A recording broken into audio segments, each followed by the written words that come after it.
भारत सरकार container corporation of India कानकर को अडानी को बेच रही है, लेकिन अब अचानक कानकर रेलवे की जमीनें खरीद रहा है। उसका कारण क्या है? कानकर भारतीय रेलवे का ही औद्योगिक विभाग है। कानकर के 86 में से 41 ICDs Indian container depot railway की जमीन पर बने हैं, जिनमें तुगलकाबाद और दादरी जैसे बड़े ICD भी शामिल हैं, जिन पे पास पड़ोस के राज्यों का निर्यात निर्भर करता है। रेलवे की ये जमीनें शहर के बीच है और इनकी कीमतें अरबों में हैं।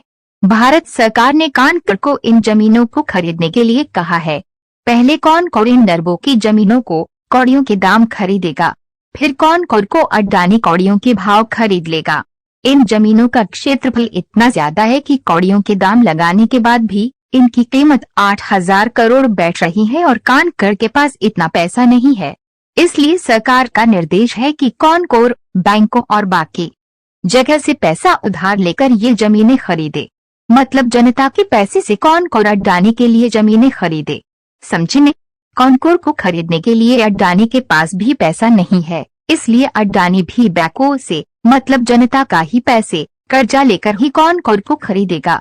मजे की बात यह है कि सरकार की दलील है कि कानकर ज्यादा मुनाफा नहीं दे रही है, इसलिए उसे प्राइवेटाइज कर रहे हैं, लेकिन घाटे की एक कंपनी जिसे सरकार बेचना चाहती है, उसे नए एसेट खरीदने के लिए निर्देश क्यों दिए जा रहे हैं? सरकार का डिसइन्वेस्टमेंट प्लान का मूल उद्देश्य ही एसेट्स को बेचना है, लेकिन फिर ये अपने उद्देश्य के खिलाफ जाकर एसेट खरीदे क्यों जा रहे? रेलवे मदर कंपनी है और कानकर उसकी आर्म बच्चा कंपनी, लेकिन यहाँ कानकर अपनी मदर कंपनी की एसेट्स को खरीद रहा है, जबकि रेलवे चाहे तो कल कानकर को खरीद सकता है। इस पूरे खेल का मास्टर प्लान ये है कि कानकर बैंकों से पैसा लेकर रेलवे की जमीन सर्कल रेट पर खरीदेगी, जो मार्केट रेट का 1/4 से भी कम लगाया जाएगा। इस खरीद में जो पैसा लगेगा वो बैंकों के कर्ज के रूप में खाते बही में चढ़ जाएगा।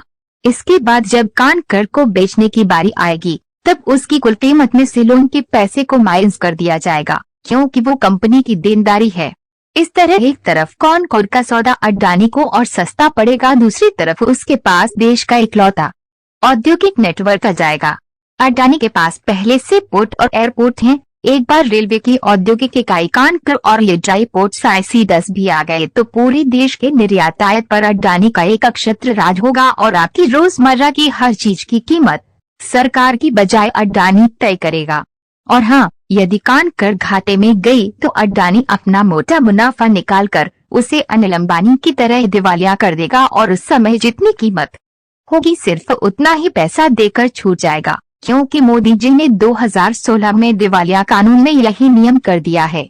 और हाँ, बैंकों का जो पैसा डूबेगा उसकी भरपाई वो आपसे मिनिमम बैलेंस और पासबुक एंट्री फीस के नाम पर कर लेंगे। बाकी इस सब में पैसा भी जनता का ही लग रहा है न? ये है क्रोनी कैपिटलिज्म का असली